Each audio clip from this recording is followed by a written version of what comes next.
Prologue. I brought the tumbler of scotch to my lips, taking another sip as the frou-frou song playing from the Spotify app on my phone started up again. How many times could a song be listened to on repeat? If there was a limit, I was approaching mine. I pressed my cheek against my bedroom window and watched the lonely street below.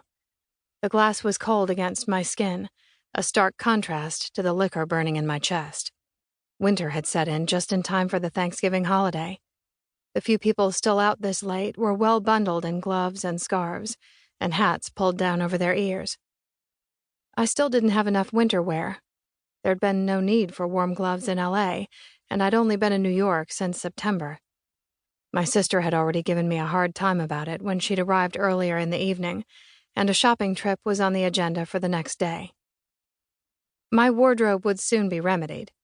Audrey would make sure of that. In one night, she'd already rearranged my living room furniture and put up the rest of the framed photographs and knickknacks I hadn't bothered to unpack. If only she could fix the inside of me as easily as she addressed the outside. No, I had to be the one to fix this mess. I thought back to the conversation I'd had with Audrey before she'd slipped off to bed in my guest room. "Will you press charges?" she'd asked. I don't want to press charges. I wanted explanations. I wanted theories confirmed. I didn't want more distance between us. I didn't want any distance at all. She'd smiled as though she got it, and because she was my sister, maybe she did, even without me explaining. "So you'll go to France then? Make him tell you what's up." "He doesn't deserve that either. He can run all he wants. I'm not chasing. I have more respect for myself than that." "Good. I respect you too." She'd laughed then. "Probably not the best idea to chase someone who's obviously been stalking you for 10 years anyway."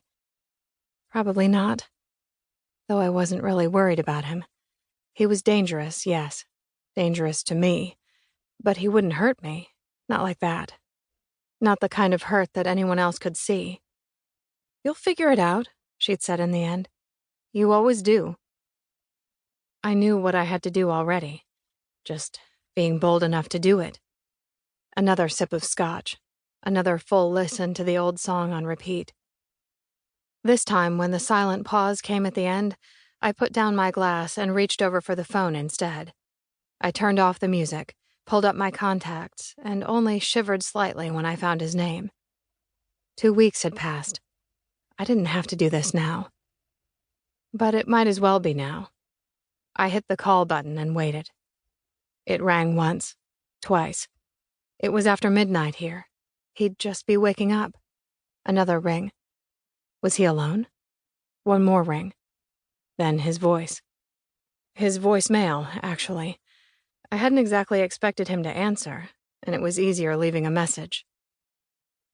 Still, somehow it was disappointing, as though a small part of me had hoped he'd see my name and rush to hear my voice.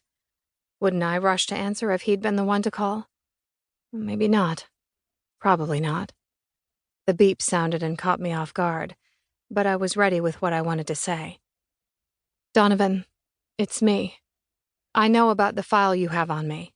We should talk."